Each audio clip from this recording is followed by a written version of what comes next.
all, and welcome to History with R&R with Tino. How are you doing, sir? Outstanding. I'm sitting down, I'm facing forwards, and I haven't fallen off my chair today. So Well, I there we take go. We have generally a goals. good, We have that's a life good goals. day. Yeah. That's a good Nothing day. have gone catastrophically wrong. Yeah, there you go. Knock on wood. Welcome to everybody in the chat. Today we're going to be discussing. Tino was just recently went over to Europe, and he also went through the Ukraine. So we're going to talk about what he saw there and his viewpoints on it. It's okay to disagree, but I will say that my mods have been told anything that is, shall we say, bad will be gone immediately.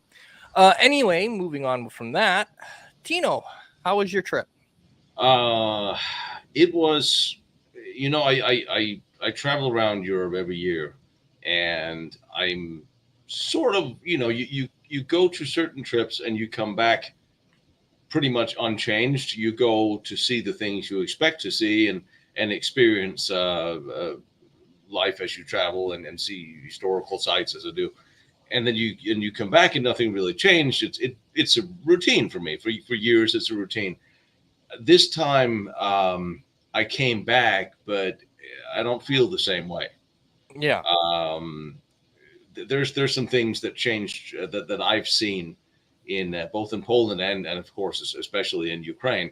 And there's people I've met in events I've witnessed in events that I've covered, and that certainly have changed my perspective on things that I thought was much. I really don't like to admit that at times I find myself somewhat adjacent to having been wrong in my perception of things. Because if I were to admit something like that, the universe would just make less sense. Yes, of But course. heaven forbid that we ever wake up and find ourselves slightly ever so gently wrong. Yeah. Um, but I came with a perceived notion of what I expected events to be. And Lord knows, yes, there's propaganda en masse everywhere, Yes. and on both sides. And that's the way wars are supposed to be run.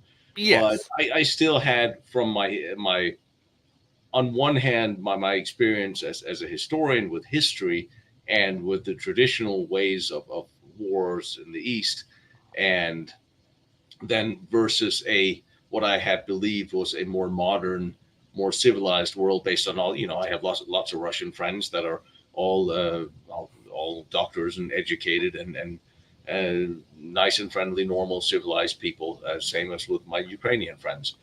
And I had an expectation of what I was going to see in Ukraine, and I thought I was going to go and start tearing some of the propaganda apart. Go like, well, this is not quite so, and this is not quite so, and I found something quite different than I thought I was going to. Um, and having looked into the conflict and spent time with the military there, and the civilians and the hospitals and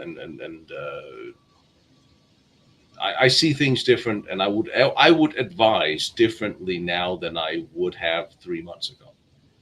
Yeah.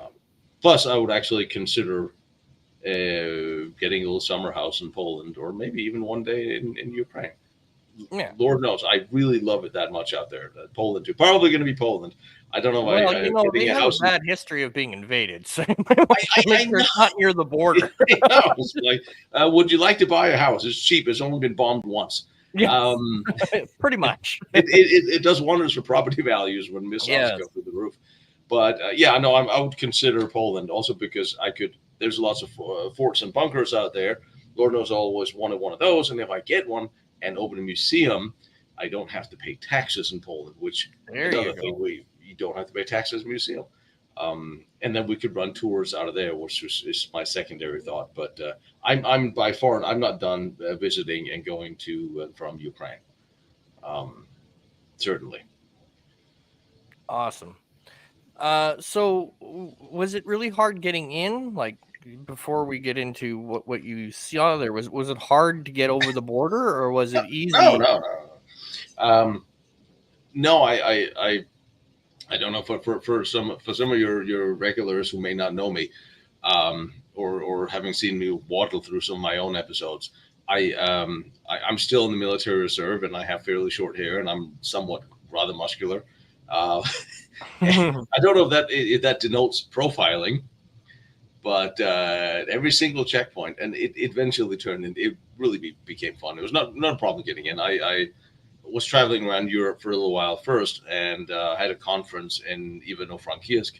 So I went crossed Przemysl, the town on the Polish-Ukrainian border, which is interesting. It is a border town, Yeah. for better or worse, right now and since.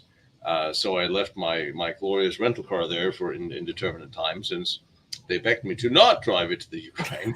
Uh, I wonder why. Considering what they charged me, since I should have. Um, like anyway, so I went. I met up with another historian, and we took the train from Przemysl to the border. To the border is 20 minutes, 10, 15 minutes. You can see the border from one of the Przemysl forts. It's going to be a whole Okay. lot of talk some in my future about the forts, because that's an important key town, being a border town that was built by the Austro-Hungarians back in the day.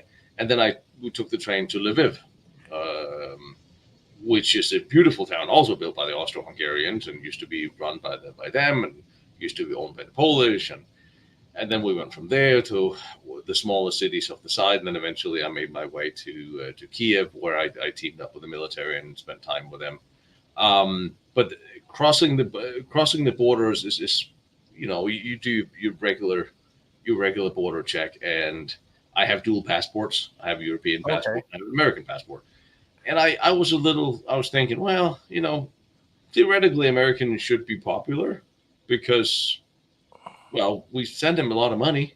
Yeah. Yeah. God knows we do. And I figured, well, no one, But then again, you also have Eastern Europe, and in my mind, a large part of why the Ukraine conflict pushed the way it did, in the direction it did, and why Vladimir Putin eventually took the decision he did, I think a lot of that has to do with NATO expansion. That's Hmm. very much pushed by the US. Yeah. Obviously, it doesn't excuse the fact that he invaded a sovereign nation, No. but it gave him the excuse at home, Yeah. It or gave an one of them, excuse. and I think he saw himself pressured to do so, for all the reason that from his point of view is perfectly valid, really. He's Russia has slowly been encroached by NATO expansionism eastwards ever since '91, and they've always been very clear about no NATO in Ukraine. It's just not going to happen. And NATO troops have, for the past 2-3 years, been training Ukrainian troops, or 4 or 5, maybe even longer. We've been running a lot of thousands of Ukrainian soldiers through the U.S. training, and our doctrine, weapons, and that has helped a lot to get them out of the Soviet era mindset of Yeah. fighting, which is a lot more rigid and a lot more top to bottom. And but of course, it's still Russia who's looking at, hell, they're the Americans right across the border. Now they're just, and we're having a lot of soldiers in Poland right now. A Yeah. lot of soldiers, and a lot of military gear is there. And I could see the Russians looking at, oh Lord, here comes the Americans again, and coming to Ukraine. So I was wondering, maybe the Ukrainians look at it the same way and go, damn, the Americans pushed this, and let's not forget Victoria Nuland's 2014 Orange Revolution, with all that came from that. Um, so I didn't know, if in my mind I figure, well, we might not be that popular because we have something to do with all of this. Uh, so I figure, all right, we'll go in on the European passport, and I didn't wear anything to American T-shirts with flags and stuff, but I'm Hmm. still carrying two green duffel bags, my military backpacks, and I'm trying to be inconspicuous, but I'm carrying a camera. Okay, I Yeah. have. Yeah. It's like. It's like, I have Ukrainian military press credentials. I got everything was on the up and up. I figured that this is not the time. There's a time and place to sneak around to do things when you want Yeah. to, do the Maginot Line fort. You can't get into. You jump the fence. This Yeah. is a war. This is a war zone, and there are spies going on, and there's whole things, and I absolutely don't want to get in the way of that, and certainly don't want to get caught up in any of that. So I have open communications with the Ukrainian military and the historians, and I was always upfront. Well, this is what I want to do, and this is what I want to see. There's documentaries I want to make, and so all the paperwork's fine. But every time, and this happened 5 times, where I different checkpoints and cross point, and it became really funny for me because it was all done with sort of a wink and a nod. Yeah. That they thought, well, and it all started with the 3 things that all of them said, all of them. And it became funny because I thought the first one, that's kind of charming. And then after 4 or 5 times, like, what exactly are you used to seeing here? First thing is the checkpoint that they'll come up and go, or the trains that do, they have security checks and all that stuff and passport checks. And they go like, so, you military? Like, no, I'm a historian. I'm here for a conference. Are you agency? Like, no, really. I'm a military reporter. I'm here for a military conference. And they look at me like, you don't look like military journalist. yeah. And I'm like, well, okay, I'm aware. I probably don't. And I'll give her my passport, which is brand new. Which I just had ordered a new passport. And they'll look at the passport like, new passport. And I'm like, I'm not a spy. I'm not a work for the CIA. I don't. And I could see that's what they were all thinking. And like, yeah, that's very nice to the American. Yeah, you're CIA, but you're on our side, so it's okay. Stamp the thing and move me on. And it was hilarious. And 5 times it happened. And I'm like, no, if I worked for the CIA, I wouldn't look like an actor that looked like I would be playing a CIA agent. Yeah. I mean, if you ever meet anybody who works for the CIA, they don't look like they do on TV. No. It's little old ladies, little skinny little guys. They don't look like fucking heavy operators. Yeah. But besides that, you really should talk to that agent of yours and go, they can see it. Why can't you? But well, I mean, nobody. This is Hollywood. I'm a straight white guy. Nobody wants us. Oh yeah, there's that thing. But getting in on the train, no problem. You have to wait in line for the check for the passport check control in Poland, and then you just roll through and. No, everything. Lviv is a beautiful town. Generally, it's a parts of the country is absolutely beautiful. Parts of it needs a bit of face paint. Yeah. But I mean, it is still a former Soviet republic that had 30 years to recover, and the biggest cities are westernized. I mean, you could sit in Kiev, and I could tell you we were in Vienna, and you would believe me. Yeah. And Lviv, the same thing. And the cafes are open in the west side. Everything, life is completely normal. And also, Ukraine haven't done a general mobilization. So you have tons of young men running around, waiting tables, driving cabs, having normal jobs. And that also leads up to people always say, well, Ukrainians are running out of men. But they haven't generally mobilized. There's tons of young men in the hinterland. There's tons of people, there's tons of soldiers running around that are not on frontline duty. It's not like there's a shortage of young Ukrainian men in the country. Yeah. So, and the Russians haven't done general mobilization either. And they can't, according to their constitution, because this is classified as a military action, not a war. So they're not on a war footing economy either. So when people start talking, well, the Russians never run out of men, and that's true. But unless they're willing to reclassify this as a war and do a general mobilization, which would probably be very unpopular in Russia, I don't think this is a particularly popular war. I don't think it's. I don't know. I have a hard time gathering if. Also, the thing about Russians have been told one set of digits of events. Yeah. And I mean, they get their sons and daughters' home in boxes too. Yeah. And they're defending why they died, and you have to. Yeah. You can't sit there when your son or your husband comes home in a box and go like, yeah, but it's an unjust war. You have to defend. You have to defend why he died, and you have to justify that.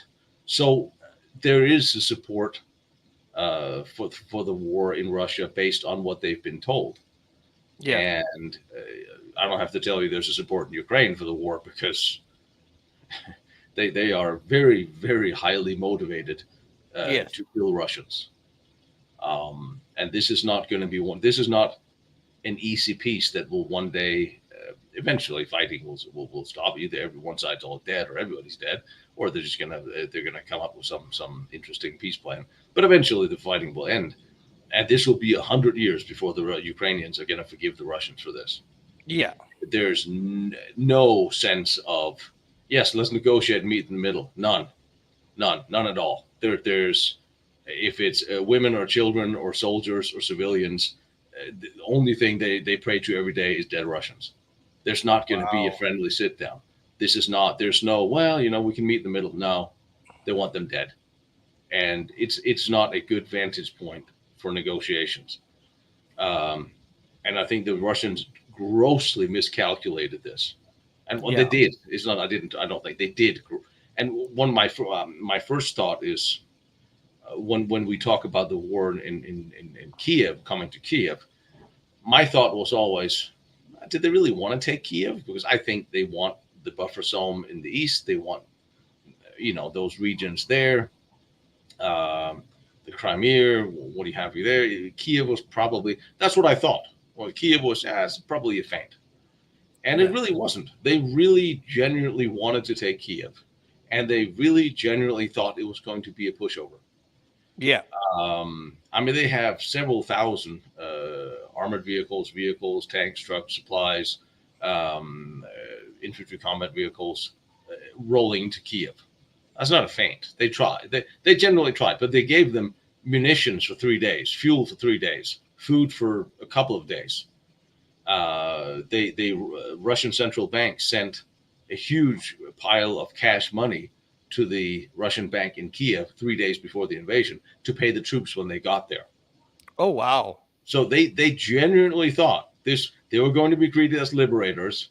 And I keep thinking, well, okay, if you start shelling civilians, which it happened, okay. I mean, you go in and you start. I'm not saying the Russians are bombing indiscriminately. Yeah. I don't have that impression. They were a lot more loose with the munitions in the first couple of days when they had enough of it. And civilian buildings, houses, homes, destroyed. Civilians were killed. A lot of them got killed, caught up in the fire, and then we get to the other part of that. If you want to talk about that later. Um, so you want to do that? How does that coincide with you being greeted as liberators? Yeah. You're not if you start shelling somebody, they're generally not going to want to be liberated by you. No. And but the Russians, some of the columns have been told just head for Kiev. You'll get further instructions. Yeah. Some of them roll through these towns even without weapons armed. They're just told to go. Yeah. Um, so when they started meeting serious resistance and more serious resistance, and some of them peeled off and columns got wiped out, and this was by volunteers, all assortment of different Ukrainian troops, territorial forces. The mayors of Bucha was out there, and with his civilians standing guard and actually taking up the fight. Yeah. So everybody was, and that's interesting because you had this huge exodus of some people. Of course, when you live in a town, in a small suburb where the Russians are coming, yeah, you want to escape, you evacuate. When you live in Kiev, a little further away, but there was an exodus of people. The people who could afford to jump in their car and drive, they did. Yeah. The people in the east, of course, who could, which is a poorer part of the country. And those are the poor refugees you're going to see around Europe who fled the places under Russian occupation. Um, and then now you also had people who could flee to the West because they had money to flee to the West. Yeah. And right now you have quite a bit of bitterness in, in Hungary, Poland, and Czechia about all these young weapons age men with their stripper girlfriends driving around their AMGs, living for free in hotels, spending tons of money, having fun. Yeah. That's they're not exactly buying a lot of buying apartments all over Poland and all over Warsaw. They're not exactly popular because well, your country's at war. Why are you not fighting? And why are you here with all this money? And when we're giving you aid, there's going to be a conversation in Ukraine in the future between Ukrainians that's going to start with, so where were you during the war? Yeah. Because on one hand you had the families that fled, of course they did, women and children, um, of course, Yeah. That and makes sense. fathers taking their families out of the city in order to fighting, of course. And any man with a family would do the same thing, but you also had a enormous amount of men that the minute this started that signed up, we wanted that volunteered to fight, young, old, veterans, retirees, everything. And Yeah. the only reason they had to send some of them away was they simply didn't have enough weapons to give all those who wanted to go fight. Yeah. Which is where you can say, well, that's why it's such a glorious thing to be in America, where everybody has a gun. If ever we're invaded or threatened, well, we don't have to stand in line to wait for someone to hand us a gun. No. We can just take the fight to the enemy.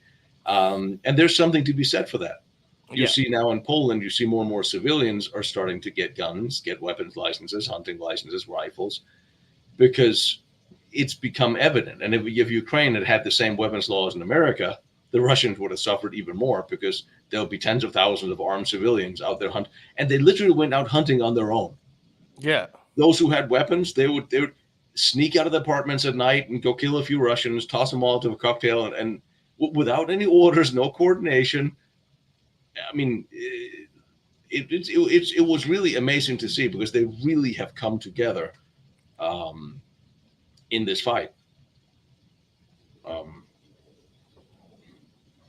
Yeah. So with I guess the other thing to point out is, I mean, to me, this is the longer this draws out, the more I get the Russian invasion of Afghanistan all over again the to some Russians, degree. I don't think there's any fear that the Russians will take all of Ukraine because I don't think Yeah. they want to. No. Um, it's going to cost a lot of lives and a lot of everything for them to take and hold a very hostile place. Yeah. Yes, they've taken and occupied the places they have done, um, and they will. This is where the problem is going to start. Is the Russians will absolutely not give up what they've taken. No. They will not. They're not going to move out. The Ukrainians are probably not strong enough to kick them out, and the Russians are probably not strong enough to push the Ukrainians so far back that they're willing to negotiate. Yeah. So now we're playing World War One with artillery and drones, Yeah. uh, which will, well, this can theoretically last for quite a while. The danger Yes. I see is that, I mean, we now live in a world where the Western politicians, America and Europe, are pretty much of the same mindset and intelligence as, as small rodents. Yeah. We are not led by intelligent people. And the ones who are in power, God help them knows how they got there, are there because of TikTok videos and short sound bites and public opinion according to their own little echo chamber of self-inflated inflated opinions. So when this and they want, we live in a world that's driven by a fake news cycle, Yeah. and everyone's going, oh, when is the Ukrainian offensive? We send them all this. Why are they not winning? Well, Mr. Idiot Reporter, things takes time on the ground. You can't just go do an offensive just because it's good for the news. Yeah. And it is infuriating to see and hear the idiots that keep pushing for these things. And Yeah. how, why haven't the Ukrainians started their offensive yet? I'm like, well, if you have enough people and material to hold against the Russian army, Yeah. but not enough to advance and lose it, well, then you need to hold. Yeah. You need to let the Russians throw themselves against your line, not the other. You can't start an offensive just because it's good press. I mean, for Yeah. Christ's sake. And these idiots that are talking, they need to stop. They Yeah. really need to stop talking. And because We made a promise to the Ukrainians when they gave up their nuclear weapons that we would guarantee their sovereignty. Full Yeah. stop in the story. We promised we would help them. Now shut up and help them. Yeah. I, Yeah. I, I hate. Before I'm like, yeah, okay, we need to. I mean, it should never have come to this, but No, now we're here. we're Now we here. have to deal with what is, and Yeah. what is a war, and it's a real war, and people are really dying, Yeah. and we can't. Well, we need to send them less. We can't keep sending them stuff because of whatever. I don't care. No, yes, we can because we said we would. And Yeah. it's Lord knows it's not like American foreign policy have been consistent over the past 70 years. But at this point in time, yes, I might have been a different government who made that promise, but we are still America. And as America who have made this promise and signed it, Yeah. well, now back it. And Yeah. I don't want to hear the whining. Yeah. Find a way to de-escalate this thing with as few people dying. I could, and I broached the suggestion to quite a few my Ukrainian friends, both historians and military men, said, well, there are a rather large number of Russia-friendly people living in the eastern regions, of course, because there's more Western-friendly people living in the western end. I mean, that's quite normal. I mean, Yeah. you live in any border town, you have a lot of Mexican-friendly people living on the close to the Mexican border, and Yeah. that you might in the Northwest or Midwest or further away. That's just how it is when the border regions. It sort of simply spills over. So, would it be possible to do a West and an East Ukraine? Is that where this is going? That might realistically be where it's actually going to end, unfortunately, but it might realistically be where what's going to happen um, with Ukraine not joining NATO. And I said, well, why do you want to join NATO? Why do you want to join the EU? And I Yeah. keep asking because I am not a fan of EU because the EU have done everything they can to destroy the Europeans, the European countries. They're everything. It's all about money and pay for play now. It's not even about building. They make so many demands of European governments and countries that you take away the sovereignty of every new European country and eradicate their past if you can. The Yeah. EU is everything Himmler wanted it to be, and unfortunately, a whole lot worse than I think he wanted it to have been. So, however scary that might be. So, I asked them, so why do you want to join the EU? Well, because what they came from was the Eastern. We were lived under the Warsaw Pact. The EU looks better than that. Yeah. Like, okay, it comes with money to build infrastructure, and now you get all these dangerous 5G towers everywhere, and you get your roads built so you can have self-driving cars, and then they're going to take your gas away and tell you can't grow food or have cows. How's that going to go? And they're like, what? Like, yeah, coming. Wait for it now. Yeah. Um, and every and that's why I like places like Poland, Hungary, and Ukraine. Although the Hungarians and the Ukrainians are not exactly friendly right now, um, because there's this common sense of governance. Yeah. So yeah, we kind of need gasoline to go to work and to live, and power and coal to power our plants to actually have heat and in the winter and air conditioning in the summer. No, we don't want to get rid of this because then we'll die. Yeah. Where the Europeans are fast tracking towards suicide, Yeah. massive cultural suicide. Gee, what I wonder what happens when you want everything to go electrical, but that's not possible because the tech's not there and the materials are not there. But you're going to you're just going to stop all your coal production and hope for wind and solar and all this nonsense that's not going to drive. And then you want 5G, and the EU will cheat and cut corners every time they can. Well, of course. When they started putting up the 5G networks, I don't know why we're talking about this now, but well, here we are. They want to put up all these 5G networks. Surveys were asked for. Well, that's going to raise the electromagnetism that's going to go through people, through town, through everywhere. What is healthy? What is unhealthy? That was asked in return. So we need to make some surveys because the EU's they just wanted to raise the bar, the acceptable level by 100 times, not 100%, 100 times, without any studies. Yeah. So they did, and there's a couple of people in one government that I know of. They just got fired because they wanted. Well, we don't. This doesn't sound healthy. Can we get Yeah. some medical opinion to back this up? No. They just got fired. So the EU is doing whatever they want to do for their agenda of control. And that's why I said to the Ukrainians, are you sure you really want this? You're going from one dictatorial power to another. Yeah. Maybe you should just be your own power, Yeah. trade with everybody, and I mean, it is going to be a Western country now, unless the Russians completely take it over, and that's not likely to happen because, well, they're never going to trade with the Russians. In our lifetime, the Ukrainians are not going to shake hands with the Russians. So No. now they are by default in the Western camp, Yeah. and and we have By proxy. Yeah. sort of made promises that now we just have to back them up for however long that's going to take. Yeah. And then the other thing, like I would point to with what you said earlier, I always sit there and shake my head when, like you said, these stupid people who have a platform sit there and go, well, why haven't they won the war? We've given them all this. Okay, sit down, dum dum. They are holding back one of the biggest militaries other than the Yeah, United States at their door. it's the They're Russian they're, they're army. I mean, holding them back. They're not making any advances. They're holding them back, and they're not making any headway against one of the biggest militaries in the world, excluding the United States. I think you deserve to give them some credit, you dumb dumb. yeah.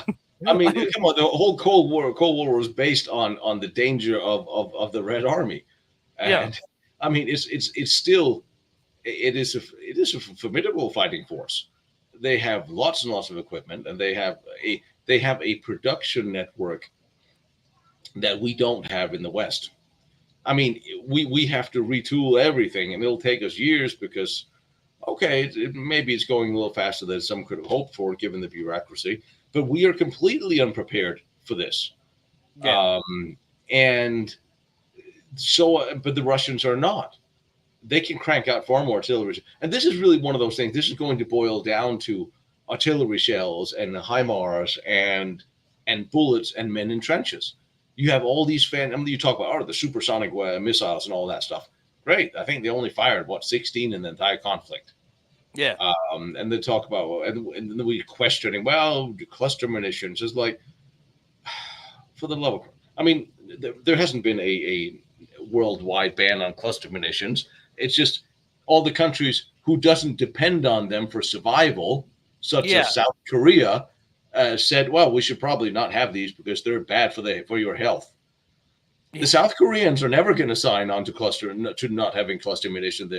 I mean, they're looking at the North Koreans, and they're yeah. all loaded for bear. So, all the countries who may depend on mass munitions like this for survival, they never signed on to giving it up. There's all these No, liberal idiots like, well, Switzerland doesn't believe that cluster munitions is a good thing. There's any chance the Swiss may actually need to fire any of those anytime ever? no. Uh, so it's like just shut up. Yeah, It's it would be like the United States going anything subsonic needs to go oh yeah. Well, because what didn't we? right, right, I thought because we have all that, so we don't care anything below. We need to get rid of these stockpiles that are keeping up room in these storage containers, and you know it's a pain in the butt.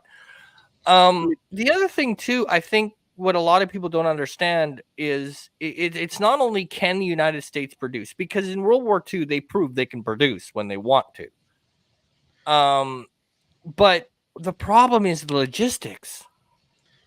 You can have 7,000 Bradleys and 7,000 main Abrams battle tanks sitting in Idaho, but to get those 7,000 tanks from Idaho to Germany is a little bit of a bitch. I mean, we can overcome great things if we were led by great people who inspired and understood logistics. Unfortunately, that's not the world we live in. We No, are we are run by muppets who have no bloody idea how to get the trains running in any direction on time, and if they derail, they can't seem to be bothered if it's not within their voting district. yes, We don't have good people running things anymore. no, There probably are smart people, but they're leaving their jobs as fast as they can because of the way the administration is mishandling the entire country. yeah, or Um, they just shut up and yeah, bide their time. we could. We also, as the U.S., we have to have we have commitments all over the world, so we have to have a readiness force and ammunition stockpile to be able to respond to different things in different directions. Granted, um, but I mean, what was it? A couple, 5, 6 years ago, they were talking about even shutting the only tank production plant for the Abrams down. And I remember President Trump, he stopped that. Yeah. And but this is the insanity. Yeah. The German defense minister, that idiot, what's her name, Cruella von der Leyen, who's done more to demoralize the German military than anybody I can remember. Um, when the Russian invaded, she was like, "We're not ready. I didn't think this would ever happen. You know, you're the defense minister. Your whole Yeah. entire job is to prepare for this to happen. Yeah. You schmuck." Yes. And now she's sitting in what is in the EU, making things even worse. I mean, you can only make umbrella and unicorns so far. At some point in Yeah. time, you need to make shells.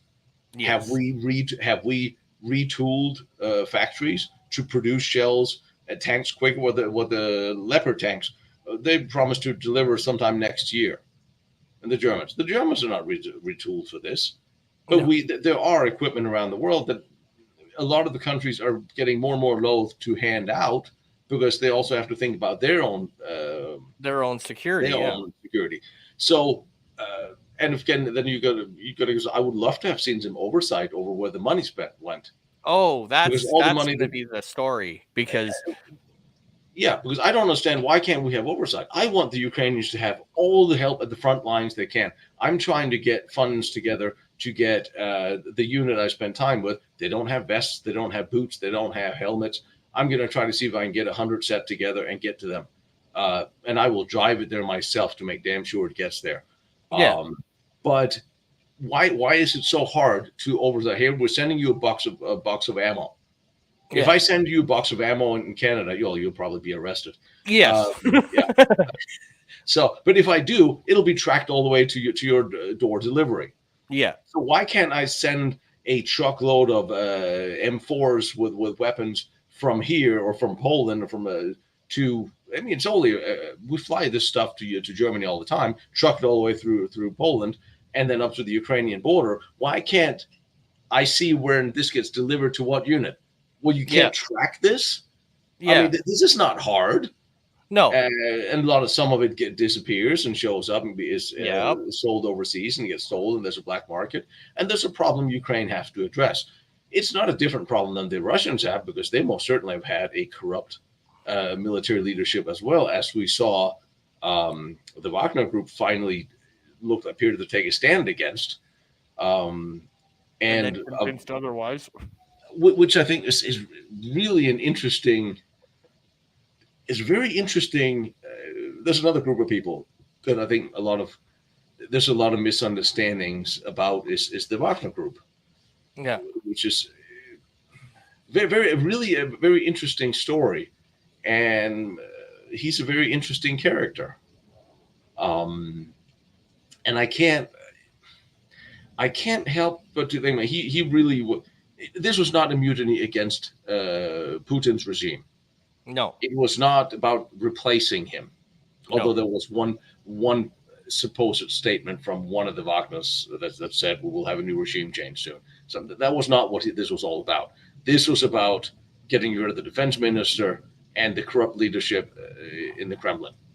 Yeah. And he'd been railing against them in videos for months about how they sacrificed his men, how he didn't get support, and how he was pissed off to tears about how his men died needlessly because he couldn't get the Russian military to do the right thing.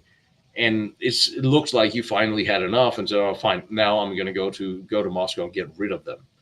It's what it looked like. Now there's Yeah. always another. This is Russia. There's always another component to things. Nothing's Oh, ever that absolutely. black and white.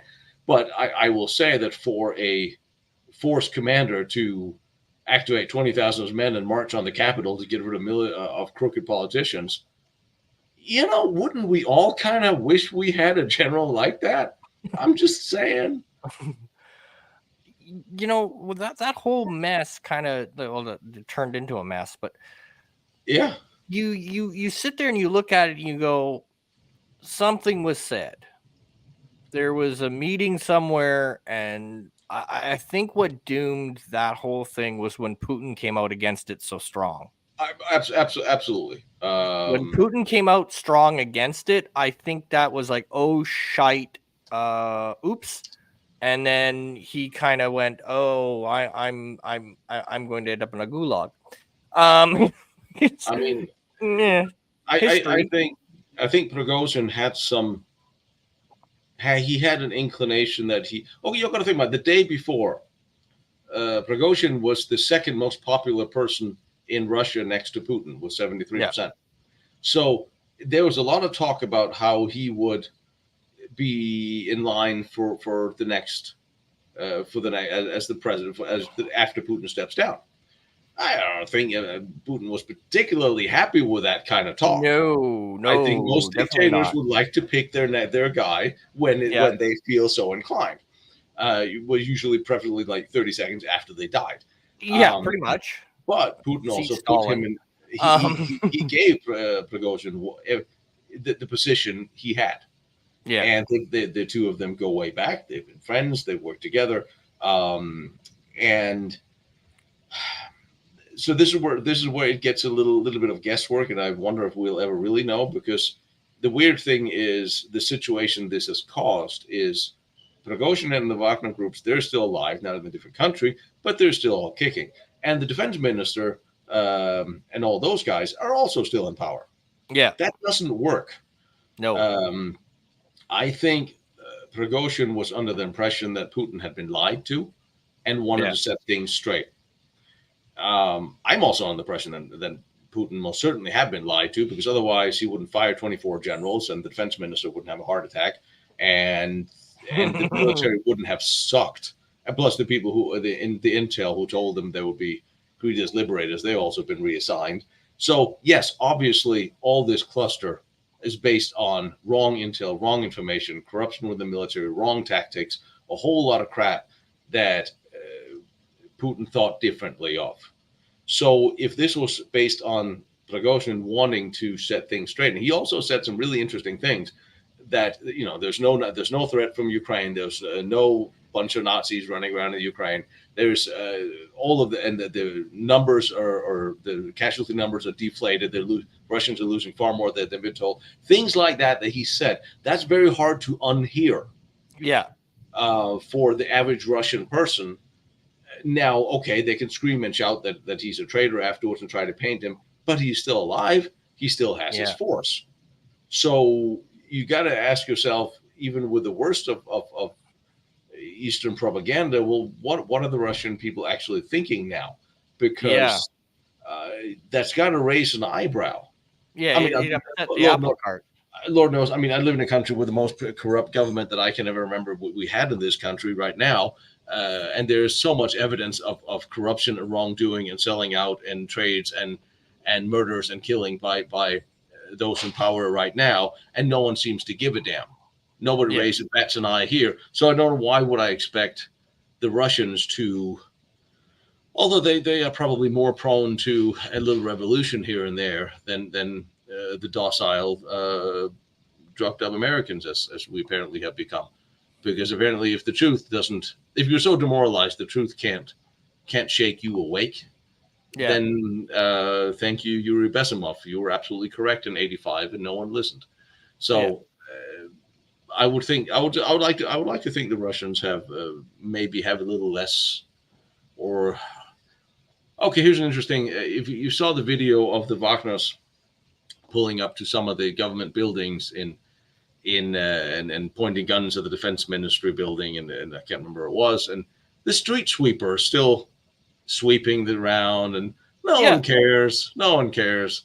yeah, And it's like, so if the average Russian is so uninvested in the possibility of a coup, where half of the elites that fled Moscow, all these private planes that fled, and even Putin left town, because are they so the elites were so afraid of a coup that they all fled, means they feel they're standing on a very rocky ground, yeah, or very shaky ground, sorry. But the civilians don't seem to actually give a damn. You're not going to see if the civilians can't even come out and support one way or another because they're just indifferent. Yeah. When the Russians started across the Ukrainian border, you had thousands of Ukrainians that signed up to fight, and Yeah. that's the difference.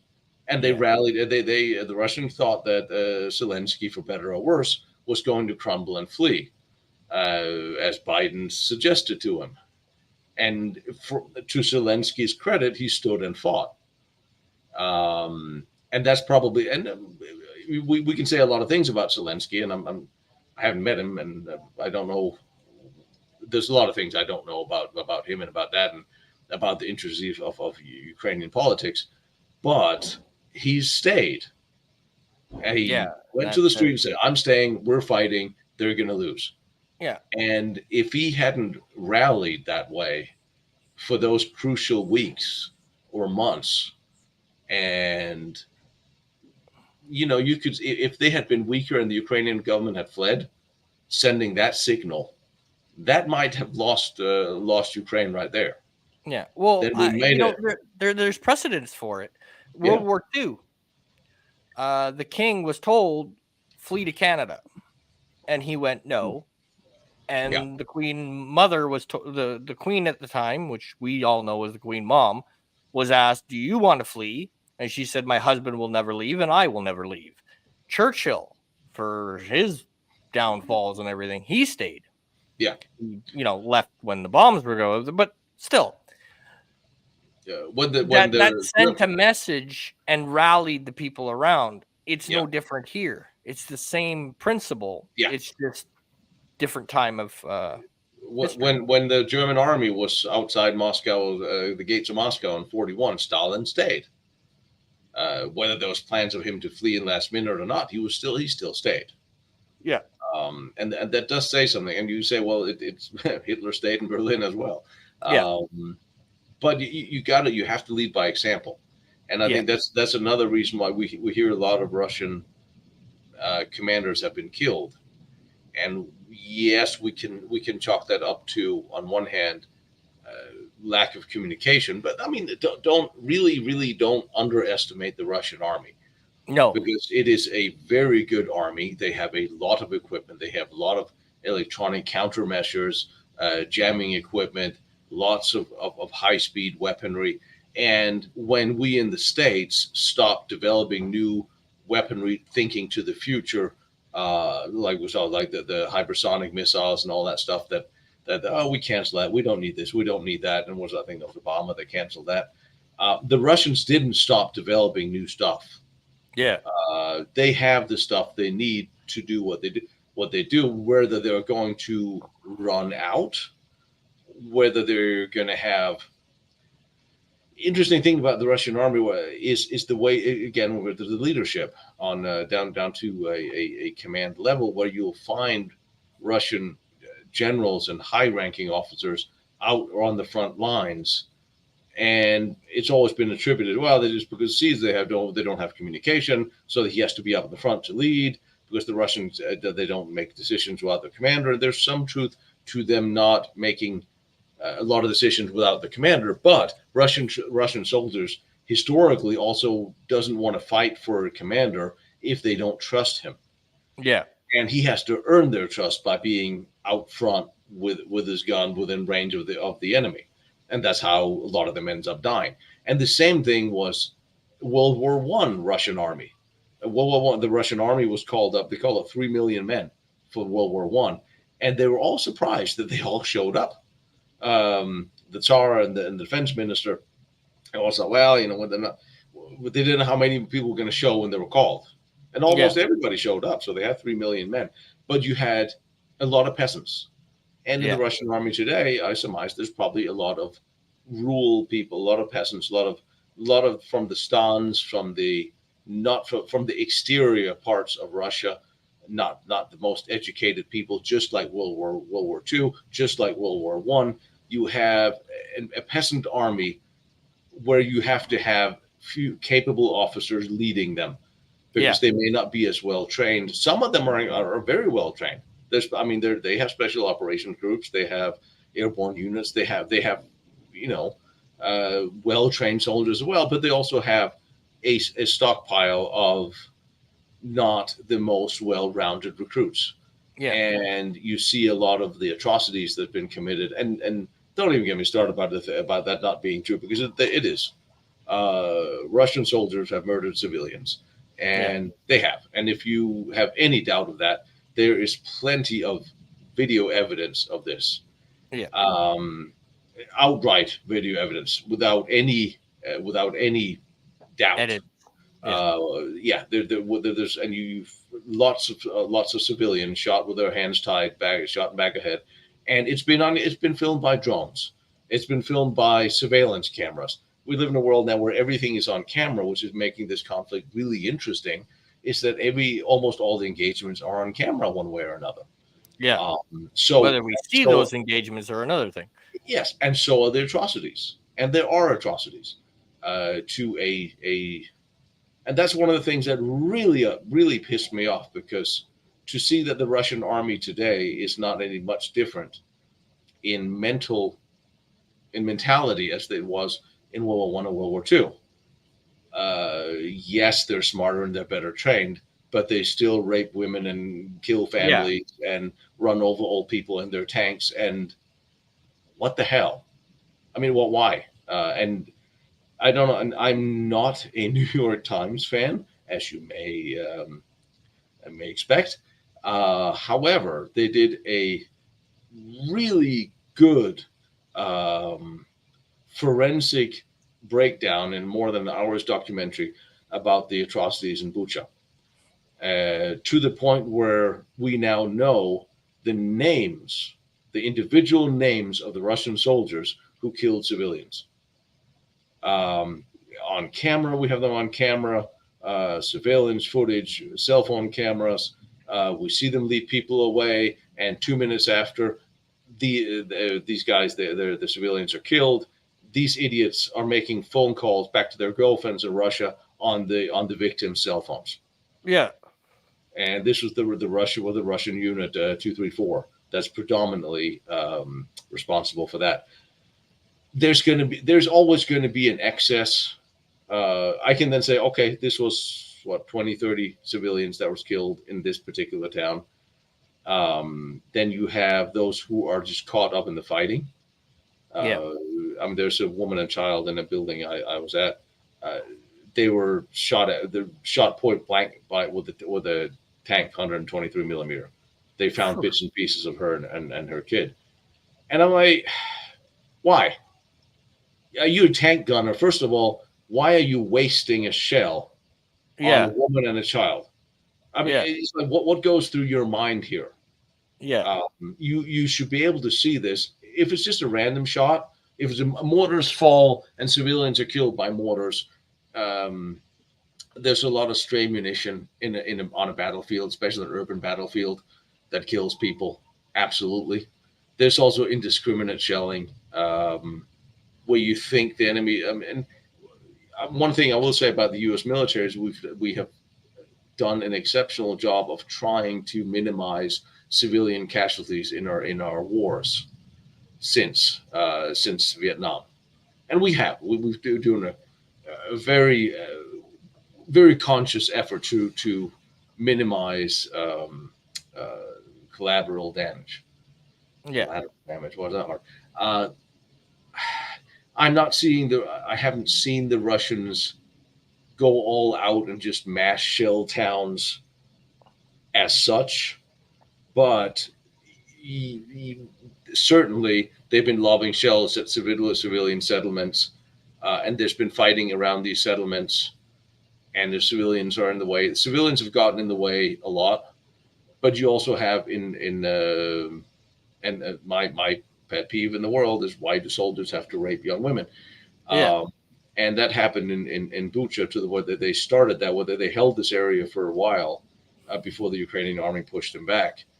Um, and they started the usual rape of women, to the point where I don't know how to feel about this, where the local prostitutes went to the Russians and said, "Stop raping women, we'll service you." Wow. And yeah, wow. I mean, give these women a medal. Yeah.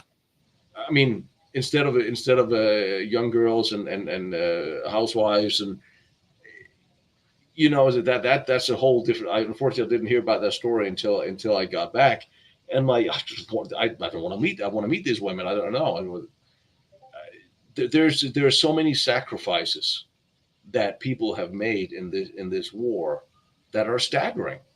Yeah. There's one of the Ukrainian. I think he was in the army. He knew this was coming. I think he was a reservist. And one of the bridges that was blown, he was going into battle. He drove his car up to the bridge, and there's people fleeing everywhere. He left the keys in it with a note saying, "If you need a car, take it." And then he went off to fight. Yeah. I mean, and then you turn around to the Western world and in America and you're like, could you see anybody do that around here? No. Like selflessly sacrificing. Uh, yes, there are, of course there are, but when you see young people go through this and help each other in the way they've done, and then I look at the teenagers of in America today that can't even decide what gender they are, Yeah. and you Makes you wonder stop like and worry. when we have significant crisis arriving at our doorsteps here, I worry about us. And Yeah. honestly, I would probably rather be in Poland or Ukraine, because when crisis arrives, people step up and they're capable. They're not Yeah. going to sit down and cry and fall to pieces. They're capable of standing up and helping their neighbors. There was a when one of there's air raids, sirens going off and everywhere. There's always a drone or a rocket landing somewhere. And I was in Ivano-Frankivsk, which is not particularly close to the front line. And the air raid siren off, and I was in the city square, cafes and coffee shops and dogs running around. And there's a couple of teenagers, 15, 16-year-olds, sitting around and talking and chatting and laughing and generally ignoring the siren. And I'm like, no, this is okay. After a while, you start ignoring the air raid sirens too, because they go off all the time. Um, Yeah. and so I went to ask them, and I said, well, it's just a question. How are you guys coping with this? I asked them, they're 15 and 16 years old. How are you coping with this? No, wondering how that question would be in the same circumstances here in a big city in America. And one of the girls, it was a girl, she said, well, you know what? There's a war on, but life can't stop just because there's a war. We still have to live and work and laugh and go to school and have a normal life. And when the war is here, then we deal with the war. But in between, we still have to live. And I Yeah. thought that was a brilliant answer from a young girl, who's seeing her country be on the brink of falling. Yeah. And that's kind of the people that you really admire, people like that. Yeah. And you admire the bitter patriotism that these guys go off and fight and die with, um, which is scary, because when we look at, I think the statistic of Americans under 25, I think patriotism is important for only 23% of them, Yeah. which is to me terrifying. But also it's also based on a complete lack of understanding of what this country is. Yeah. And I think there's an effort in the West to erase history. Every country should. It's not just about America. This is all about Germany and Denmark, Norway, France, and France is fairly patriotic, amongst the French at least, not the French leadership, obviously, because leadership is no more. It's not about the country anymore. It's about the globalism and that agenda. The French president is a globalist. He's not a Frenchman. Yeah. The German president he's a moron, but globalist moron, not a German, not a German first moron. Yes. And I think you destroy and lose your country when people they don't know it, and they don't understand it, and they don't understand why they need to love their country. Americans are being taught to hate their country, which is what half of Canada's the the same way. I mean, yeah, I mean the Communist Republic of Canada, um, and that is deliberate over decades of Marxism that infiltrated the Western education systems of learn to hate your country, because that's a surefire way of destroying it. You don't have to go to war with America, all these big Western countries, because we'll just destroy them from the inside. Yeah. And if we can't go fast enough, we'll tell them to stop grow food or use gas and coal so they can starve or freeze to death. Perfect. Yeah. We don't. We're doing it to ourselves. Yes. And when we sit and freeze and die in the cold, uh, well, we only have ourselves to thank about it, or and Yeah. maybe the history teachers that failed. Because if people Yes. were taught enough about the history of their country, enough to actually love their country, they might actually take a vested interest in protecting it. And that's why I like to when you see in Poland and you see in and you see in Ukraine, you have people who love their country, and they Yeah. know why they love their country.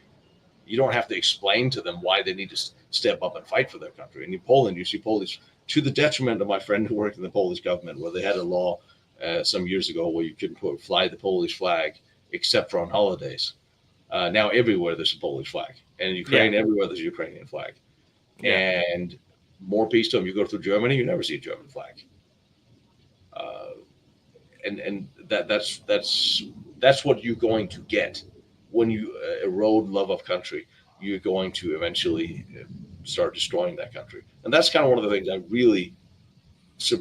really love about is about the old-fashioned values of places like Poland and Hungary and Ukraine. And you still have people who love their country, and they damn well know what communism was, Yeah. and they know what they don't want. Yeah. And here in the West, we're all I mean, to me, socialism, Marxism, and globalism, it's all the same. You just revamp it and call it a different thing.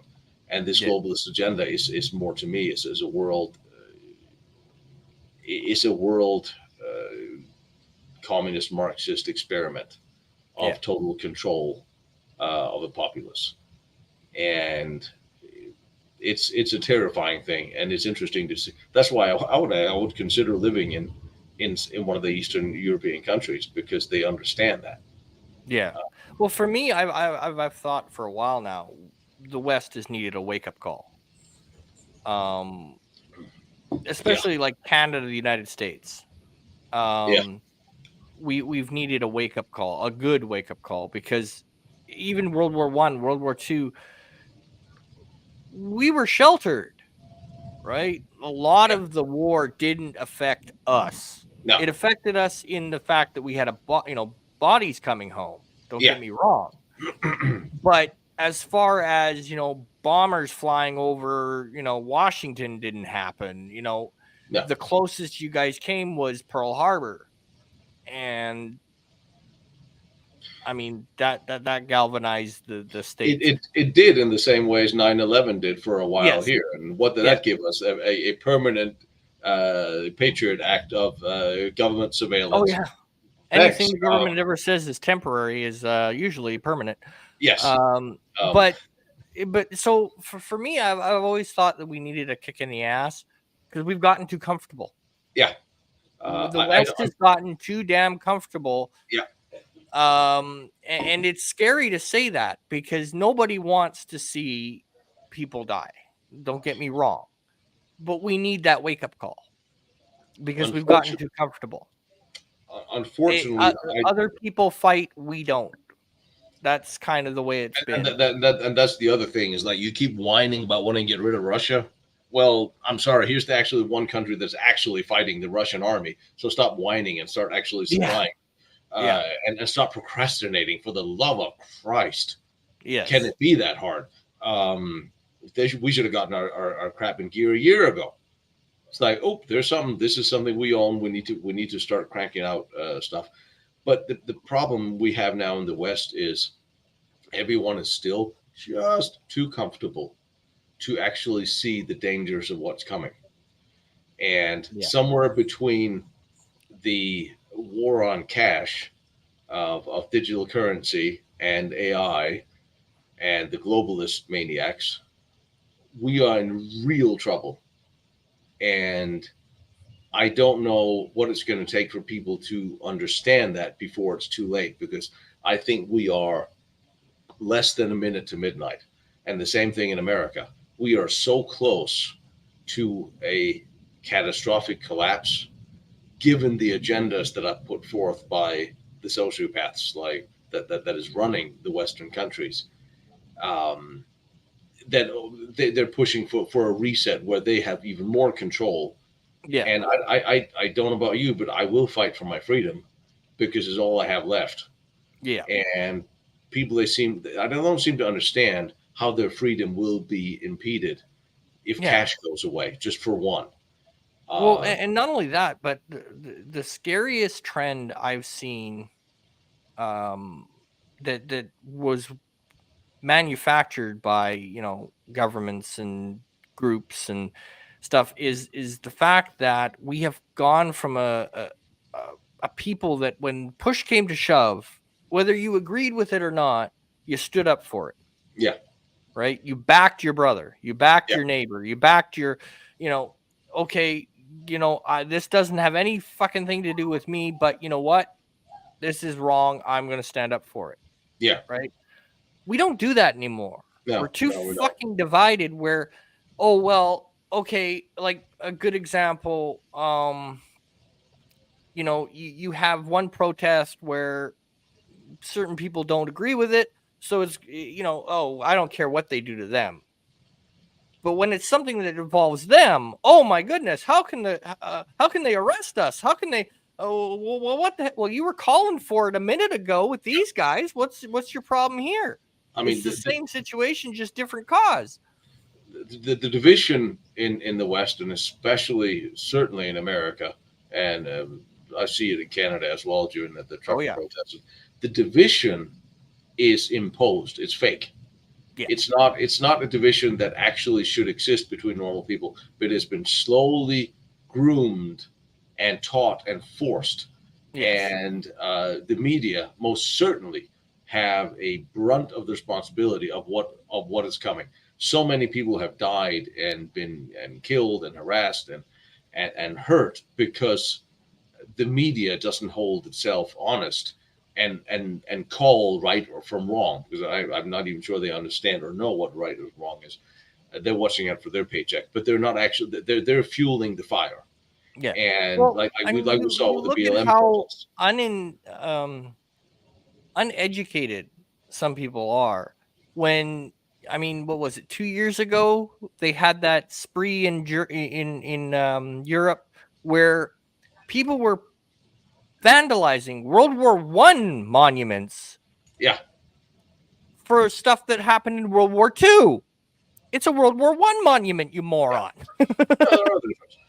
I mean, again, the destruction of historical monuments is terrifying.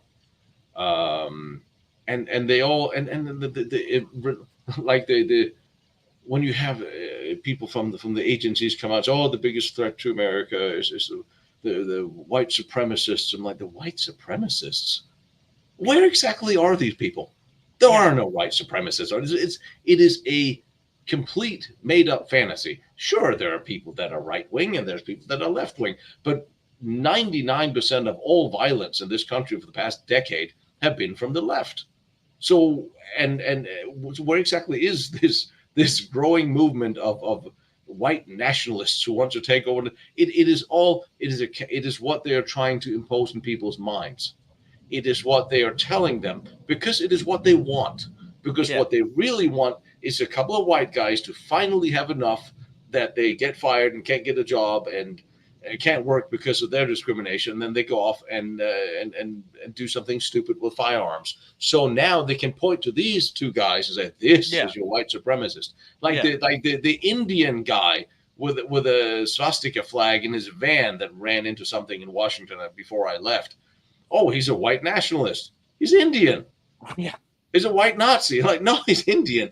But they keep pushing a narrative that doesn't exist because they want to divide us. I yeah, remember when I came to America for the first time, like 20 some about 30 years ago, whenever it was, I didn't feel any specific racial tensions between blacks and whites. I didn't yeah, feel people looking at each other funny. Yeah, there's always racism. There always have been. There always will be. But people could make jokes about it. There's stand-up comedy, and there's always a joke to be made, and that's much a healthier way of making fun of differences, so people can highlight it instead of taking to the streets and committing violence.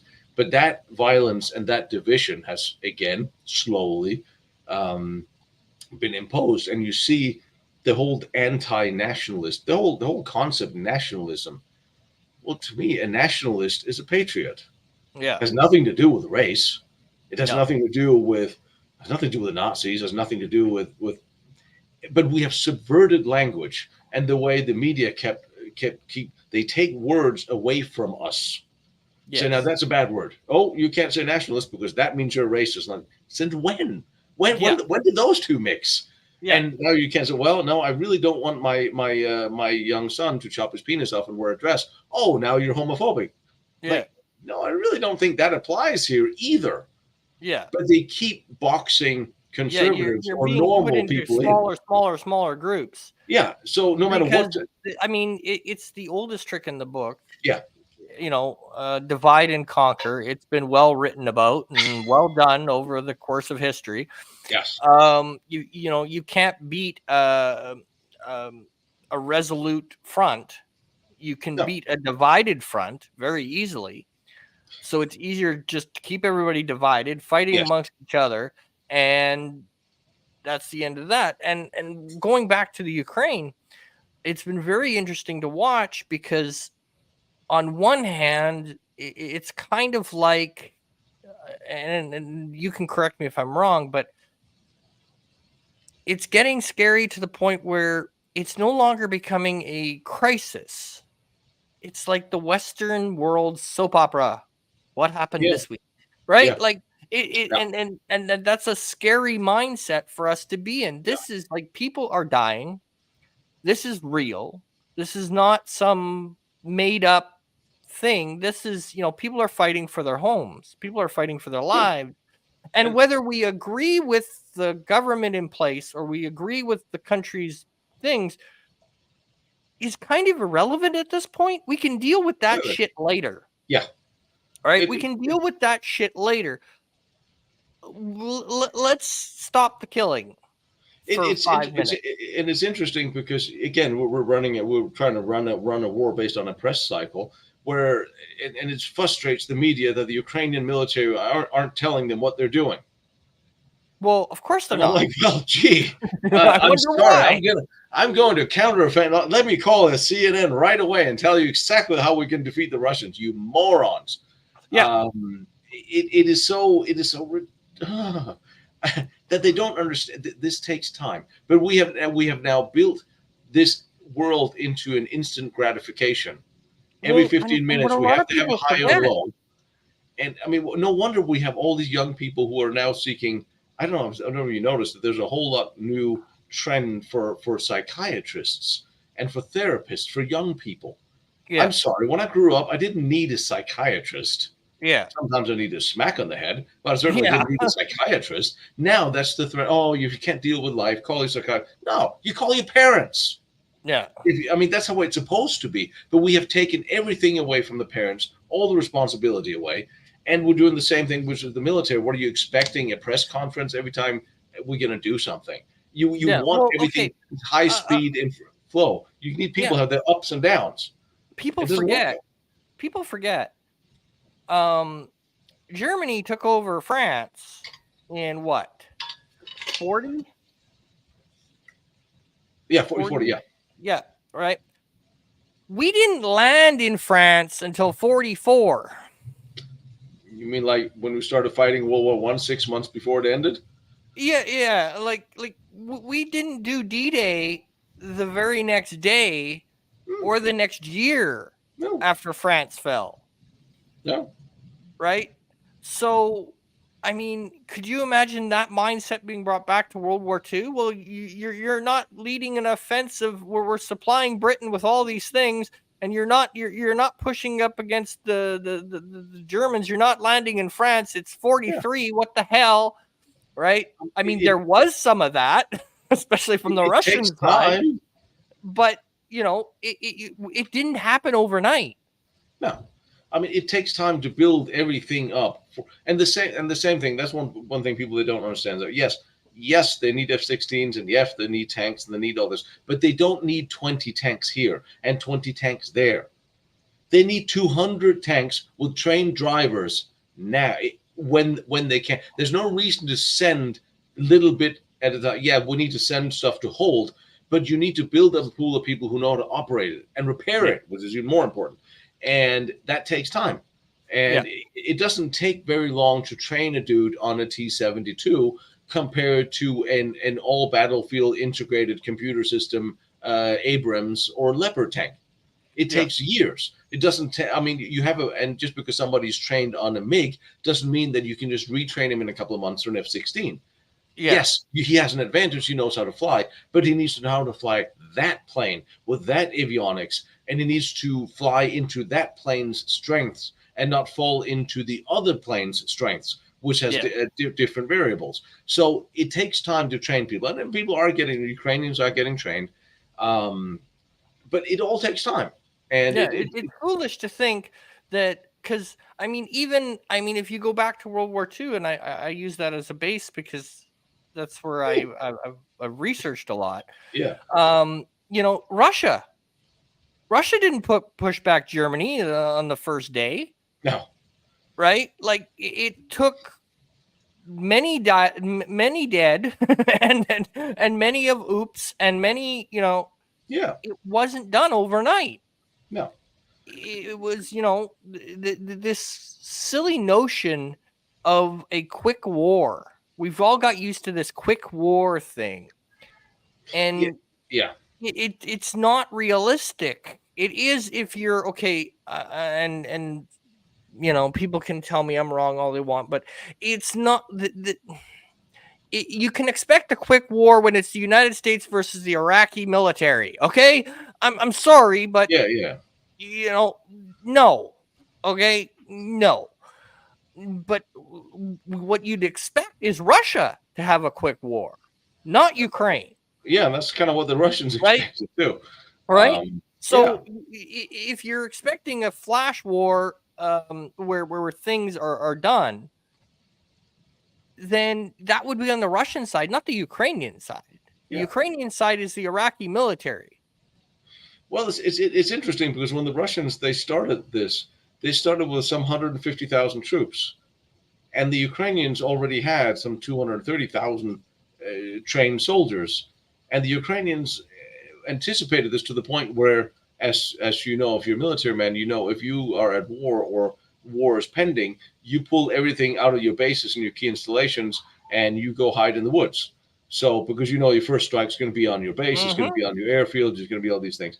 So the Russians came in with this optimism already under strength compared to the Ukrainians.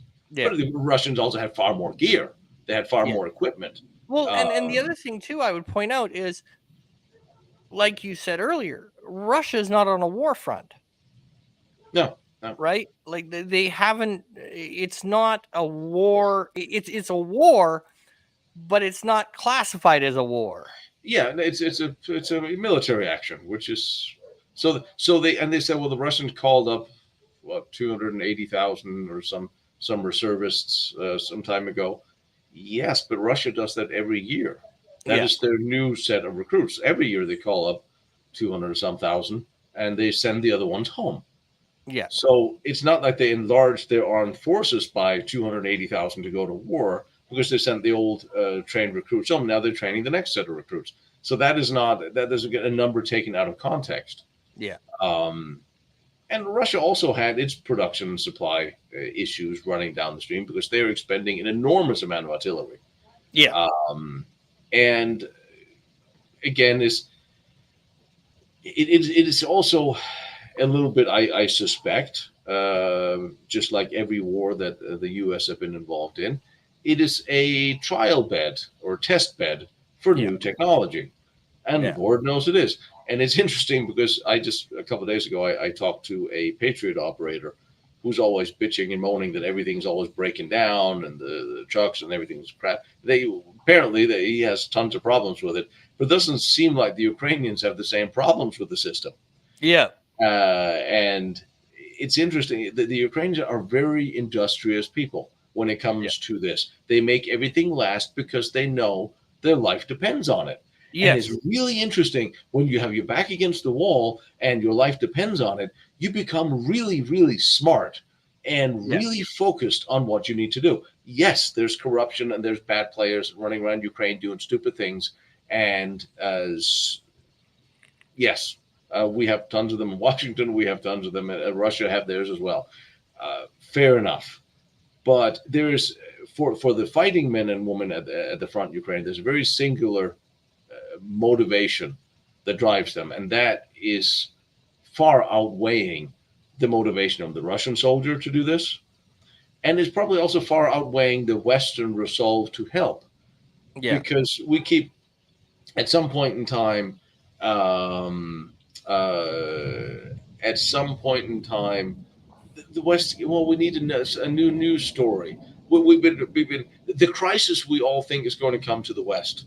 I don't think it's going to be coming from here, No. unfortunately, because I kind of thought, well, maybe this was the wake up call everybody needed, that we need to do something. And it has been a bit of a wake up call, but the idiots are still talking about green electrical tanks. And I'm like, dear Lord, come on, just shut up. Let's just go find a stream and drown yourself. These people are completely unrealistic. Yeah. Take a long walk up a short pier. Yes, Um. please. So It's that so they're still there. pushing the wrong direction. And I think it's going to, we're not going to see a change in the West until people actively start starving. And Yeah. that's scary, because by the Yeah. time they start starving, they may even have to be under the yoke of a digital currency, and they're not. Oh, the next fake pandemic or whatever you got. No, you can't travel. You can't do that. Well, you can actually physically restrict people's movement Yeah. by cutting off their funds. Oh, you can't buy meat because we can. Everything is digital, and we can see you bought meat this week already. Now you can't have any more for a month. Yeah. That is something that very actively you're looking at this as the social score and all that nonsense. There's way too many ways they're implementing of how to control people, and when it's going to be a harder fight the longer people sit and wait and say, well, it's going to be okay, it'll be Yeah. okay. No, That that'll be that's okay. that's the war cry. Oh Yeah, well, and that's what I mean. We've gotten too yeah. comfortable over here because it's over there. It's But the European, over I'm there. also talking about the Europeans. It's the same Oh thing. yeah. They're way too comfortable as well. They think, oh, it'll be fine. Pass another cup of coffee. Jeff was asking if there's any evidence of Chinese munitions in Ukraine Yeah, I was gonna as used bring by the that up. Russians. I know the Chinese sent boxes. At least that is what was officially mentioned. Ammunition, machine AK-47s and ammunition, which I find rather strange, because it's of the things the Russians are running out of, AK-47s or 74s and